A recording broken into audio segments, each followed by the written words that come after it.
விநாயகர் சதுர்த்தி மார்னிங்கே எழுந்து பூஜை ரூமெல்லாம் க்ளீன் பண்ணி காயெல்லாம் கட் பண்ணி வச்சிட்டேன். பாப்பாக்காக ஹெல்த் மிக்ஸ் பண்ணிட்டு இருக்கேன். மார்னிங் நானும் விநாயகர் மட்டும்தான் குளிச்சோம், மற்றபடி வேற யாருமே குளிக்கல. எல்லாருமே லேட்டாக எழுந்தாங்க. ப்ளஸ் என் பொண்ணை பார்த்தீங்கன்னா பேய் மாதிரி திடீர்னு திரும்பி பார்த்தா பேய் மாதிரி உட்காந்துட்டு இருந்தா.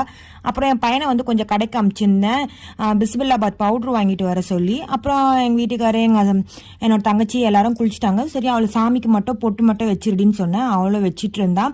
சாமியெல்லாம் கும்பிட்டு முடிச்சுட்டு கொழுக்கட்டை சாப்பிடணும்னு ஆசையாக இருந்துச்சு. ஸோ நித்யாமிரதத்தில் போய் கொழுக்கட்டை வாங்கிட்டு வந்தோம். ஈவினிங் மேலே நாங்கள் வந்து சினிமாவுக்கு முன்னாடியே வந்து டிக்கெட் புக் பண்ணி வச்சுருந்தோம். ஸோ மால் போனோம். மாலுக்கு போய் கொஞ்சம் மேக்ஸில் என் தங்கச்சி ட்ரெஸ் எல்லாம் கொஞ்சம் பார்த்துட்டு இருந்தா.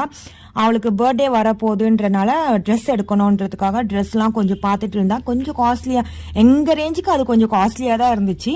ஸோ ஒரே ஒரு டிஷர்ட் மட்டும் எடுத்துகிட்டு நாங்கள் அங்கேருந்து கிளம்பிட்டோம். இந்த வீடியோ உங்களுக்கு பிடிச்சிருந்தா மறக்காமல் சப்ஸ்கிரைப் பண்ணுங்கள்.